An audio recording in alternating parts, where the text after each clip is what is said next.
Good morning, it's Friday the 27th of November and we thought we'd come onto a hill overlooking Southwell this morning because it's such a beautiful morning. Rather chilly, so hopefully our teeth won't chatter.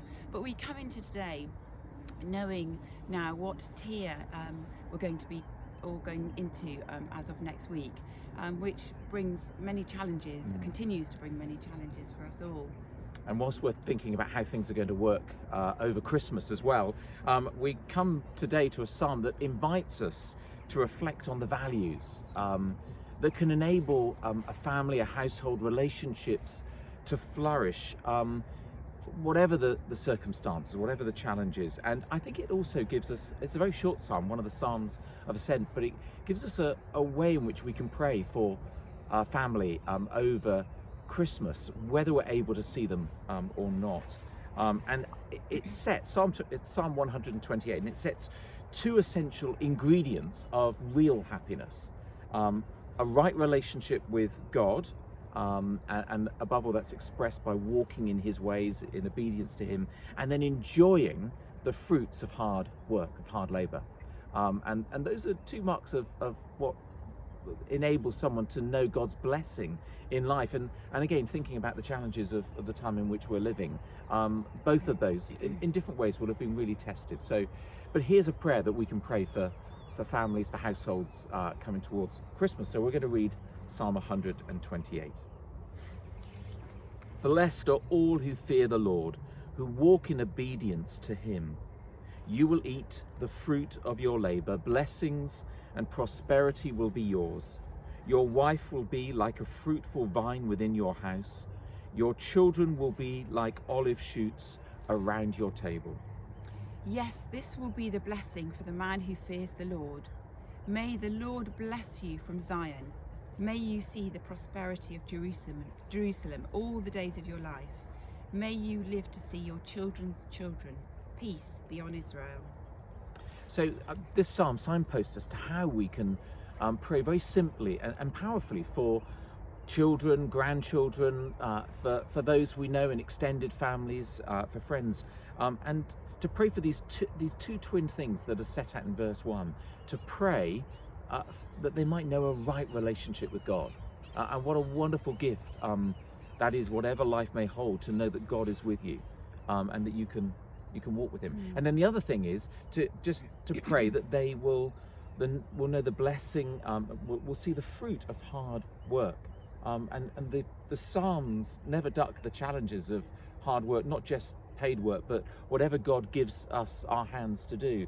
And this Psalm says there's a gift from God when we're not only able to work hard, but also we're able to see the fruit of that, in whatever form that takes. And I love the way that the psalm, as it moves on, talks about children. It pictures children as olive shoots around your table. Very powerful image, which I think can be set alongside the image in Psalm 127 as well, which speaks about children being like arrows in the hand. And together, Kidner says that these two aspects, these two pictures of youth, portray two, again, twin things which are really important.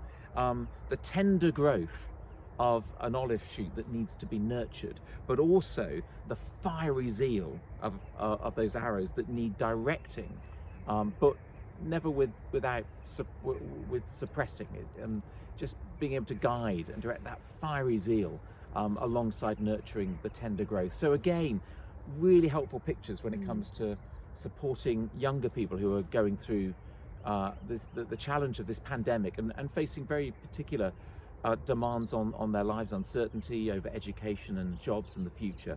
Here are two things that images that we can use as we pray for them. But this can be a really difficult psalm for anyone whose family feels a long way from the ideals of this bliss at the moment, or because somebody's living alone or without any immediate family around them. Therefore, the last two verses are really important because they remind us that a family or household will not thrive if it becomes too self-contained. There needs to be room for others and a vision for the flourishing of wider society, especially in the church. which is fulfillment in the vision of Jerusalem. So it's lovely the way the psalm together. moves through to that place, doesn't it? And it avoids a sort of a type of introspection that can sometimes set up in families, but a family looking outward and engaging with society. That's lovely.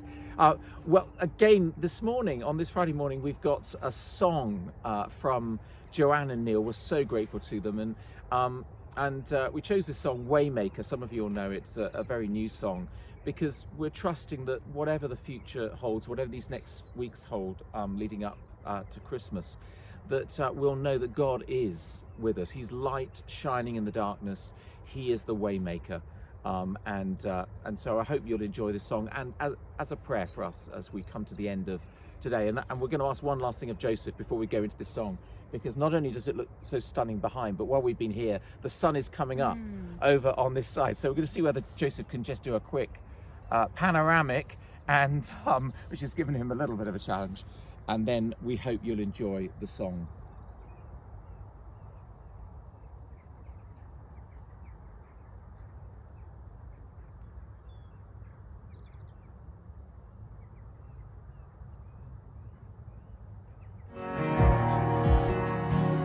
You are here, moving in our midst.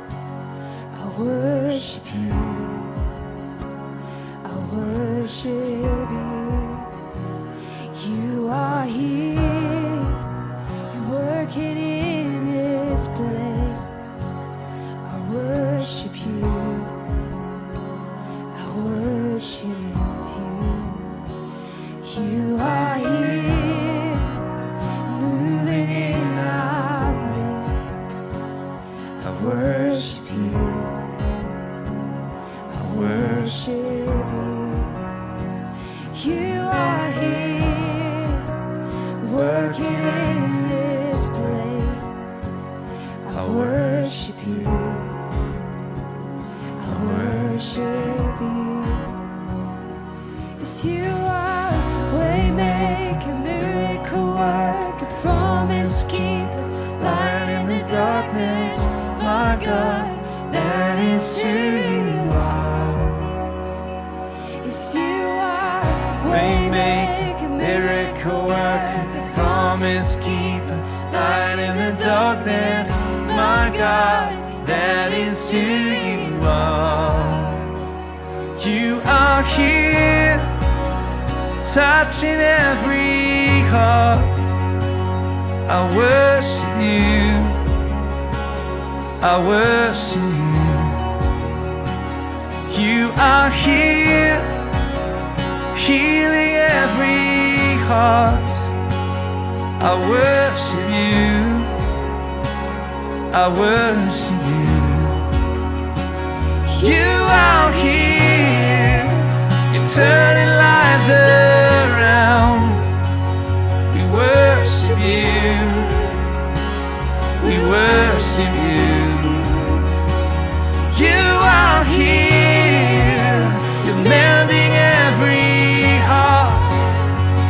We worship you. We worship you. We worship you. Waymaker, miracle worker, promise keeper, light in the darkness. My God, that is who you are. Waymaker, miracle worker, promise keeper, light in the darkness. My God, that is who you are.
the darkness.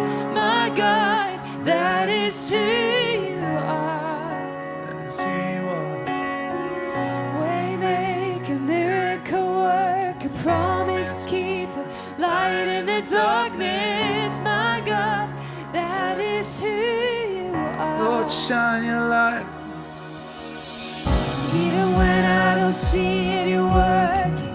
Even when I don't feel it, you're working. You never stop working. You never stop working. Even when I don't see it, you're working. Even when I don't feel it, you're working. You never stop working. You never stop working. Even when I don't see it, you're working. Even when I don't feel it, you're working. You never stop working. You never stop working. Even when I don't see it, you're working. Even when I don't feel it, you're working. You never stop working. You never stop. Waymaker, miracle worker, promise keeper, light in the darkness. My God, that is who you are. Waymaker, miracle worker, promise keeper, light in the darkness. My God, that is who you are. Yes, that is who you are. Yes, that is who you are. Yes, that is who you are. That is who you are. Yes, that is who you are. That is who you are. Yes, that is who you are. That is who you are. Waymaker, miracle worker, promise keeper, light in the darkness. My God, that is who